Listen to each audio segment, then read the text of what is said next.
Assalamualaikum warahmatullahi wabarakatuh. Saya di sini mahasiswa dari Institut Agama Islam Al-Qadiri Jember atas nama Suci Firdaus dengan NIM 20210960111907. Di sini saya akan sedikit mempresentasikan tentang komunikasi dalam mata kuliah administrasi dan supervisi pendidikan.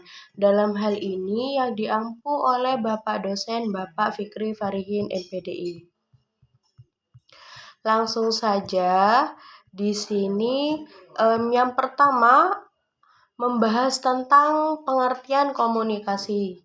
Jadi, komunikasi sendiri di sini mengandung makna bersama-sama.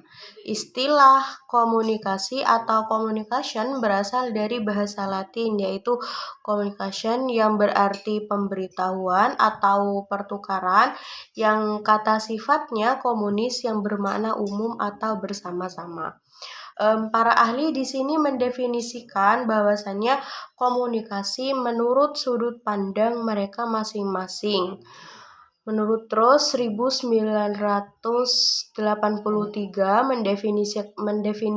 mendefinisikan bahwasannya komunikasi di sini sebagai suatu proses yang menyortir, memilih dan mengirimkan simbol-simbol sedemikian rupa sehingga membantu penggemar untuk membangkitkan makna atau spon dari pikiran yang serupa dan yang dimaksudkan oleh sang komunikator, seperti itu. Komunikasi di sini juga diartikan sebagai suatu pemindahan makna atau pemahaman dari pengirim kepada penerima, yang di dalamnya tercakup 3 bagian penting dari komunikasi yang efektif, yakni sang pengirim, sang penerima, dan keberhasilan pengiriman makna, seperti itu. Kemudian unsur-unsur dalam proses komunikasi. Komunikasi di sini pada dasarnya adalah proses penyampaian pesan. Oleh karena itu, ada unsur-unsur pokok dalam komunikasi, yaitu sebagai berikut. Komunikator. Yang pertama, komunikator. Komunikator adalah orang yang menyampaikan kepada orang lain. Kemudian yang kedua, komunikan. Komunikan di sini bagaimana? Yaitu orang yang menerima pesan dari orang lain. Dan yang ketiga ada pesan. Nah, pesan di sini adalah sesuatu yang disampaikan berupa informasi, perasaan, instruksi, dan lain-lain. Yang keempat, media adalah bentuk atau cara pesan yang disampaikan. Jadi media itu dapat berupa lisan, bisa juga tertulis ataupun dalam film dan juga bentuk lain. Dan yang kelima, di sini efek perubahan yang terjadi pada komunikan sesuai dengan harapan komunikator. Jadi secara sederhananya, komunikasi dapat dipahami sebagai suatu proses atau aliran mengenai suatu pesan atau informasi yang bergerak dari suatu sumber pengirim hingga penerima yang berlangsung dinamis. Jadi suatu kekeliruan yang terjadi dalam kehidupan kerja organisasi pada dasarnya merupakan akibat dari rintangan atau penyimpangan yang tidak dapat teratasi. Kata lainnya itu disebut juga dengan miskomunikasi, seperti itu. Di sini setiap proses komunikasi bertujuan untuk apa? Yaitu untuk menyampaikan suatu pesan atau informasi sehingga pesan tersebut dapat diterima oleh si penerima, si tepar mungkin, ataupun bentuk dan cara penyampaiannya. Prosedur komunikasi di sini dimulai oleh pengirim yang memiliki pikiran atau ide yang diolah sedemikian rupa sehingga dapat dimengerti oleh pengirim dan juga penerima. Disampaikan melalui saluran yang memorandum, komputer, telepon, telegram, televisi, seperti itu. Penerima pesan harus siap menerima pesan agar pesan itu dapat diolah menjadi pikiran atau pengolahan yang baik. Seperti itu misalnya, informasi ini sering berubah arti, potensi bersumber dari setiap komponen proses komunikasi, seperti itu. Jadi ada 7 komponen ya. Yang pertama yaitu 7 komponen proses komunikasi. Yang pertama yaitu sumber komunikasi, yang kedua pengkodean, yang ketiga pesan, yang keempat saluran, yang kelima pengkodean kembali, kemudian yang keenam penerima, dan yang terakhir ada umpan balik, seperti itu. Di sini ada bentuk komunikasi. Secara garis besar, bentuk komunikasi sendiri yang menggunakan simbol-simbol yang berlaku umum ataupun yang bisa digunakan oleh kebanyakan orang dalam proses komunikasi. Jadi, simbol-simbol yang digunakan oleh orang-orang dalam komunikasi itu dapat berupa suara, tulisan, atau bentuk, atau juga gambar-gambar seperti itu. Bahasa di sini adalah satu simbol yang sering banyak digunakan oleh orang, karena dengan bahasa orang di sini dapat mengungkap fakta, fenomena, hal yang bersifat abstrak dapat diterjemahkan dengan bahasa, seperti itu. Di sini ada komunikasi nonverbal, adalah komunikasi yang menggunakan sejumlah kumpulan dari isyarat, gerak tubuh, ya, intonasi suara, sikap, dan sebagainya yang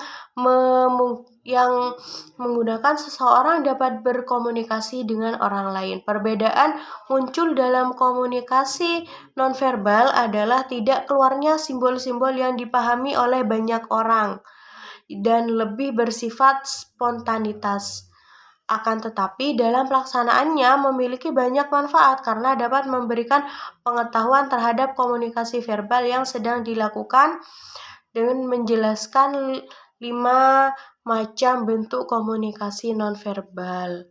Seperti itu. Di sini komunikasinya yaitu melalui gerak badan, tangannya, ekspresi wajah, dan sebagainya.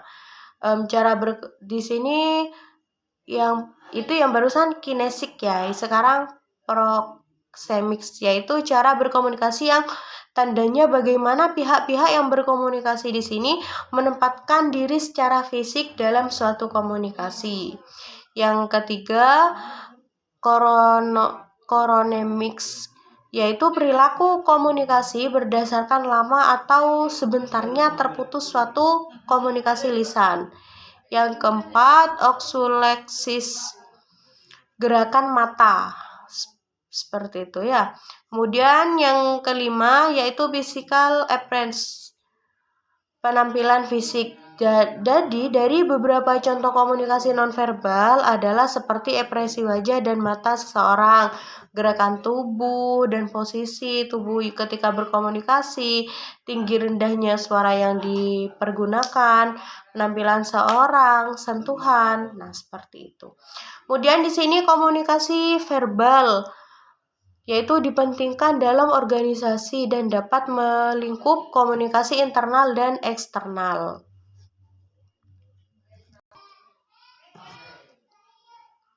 Di sini yang D, pesan dan gangguan dalam komunikasi. Jadi informasi dalam komunikasi adalah hasil dari proses intelektual seseorang.